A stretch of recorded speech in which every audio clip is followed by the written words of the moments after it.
of the most exciting scientific findings of the past half-century has been the discovery of widespread trophic cascades. A trophic cascade is an ecological process which starts at the top of the food chain and tumbles all the way down to the bottom. And the classic example is what happened in the Yellowstone National Park in the United States when wolves were reintroduced in 1995. Now, we all know that wolves kill various species of animals, but perhaps we're slightly less aware that they give life to many others.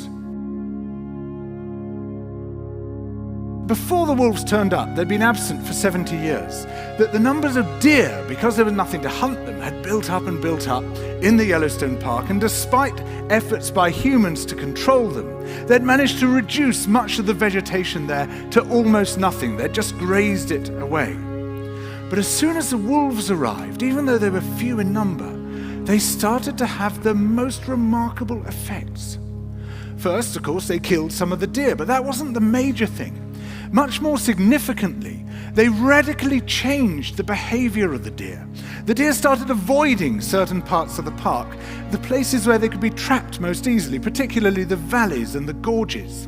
And immediately those places started to regenerate. In some areas, the height of the trees quintupled in just 6 years. Bare valley sides quickly became forests of aspen and willow and cottonwood. And as soon as that happened, the birds started moving in. The number of songbirds, of migratory birds, started to increase greatly. The number of beavers started to increase because beavers like to eat the trees. And beavers, like wolves, are ecosystem engineers. They create niches for other species.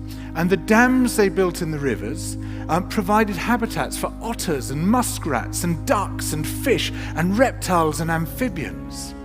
The wolves killed coyotes, and as a result of that, the number of rabbits and mice began to rise, which meant more hawks, more weasels, more foxes, more badgers. Ravens and bald eagles came down to feed on the carrion that the wolves had left. Bears fed on it too, and their population began to rise as well, partly also because there were more berries growing on the regenerating shrubs. And the bears reinforced the impact of the wolves by killing some of the calves of the deer. But here's where it gets really interesting. The wolves changed the behavior of the rivers. They began to meander less. There was less erosion. The channels narrowed, more pools formed, more riffle sections, all of which were great for wildlife habitats. The rivers changed in response to the wolves. And the reason was that the regenerating forests stabilized the banks so that they collapsed less often, so that the rivers became more fixed in their course. Similarly, by driving the deer out of some places and the vegetation recovering on the valley sides, there was less soil erosion because the vegetation stabilized that as well. So the wolves, small in number, transformed not just the ecosystem of the Yellowstone National Park, this huge area of land, but also its physical geography.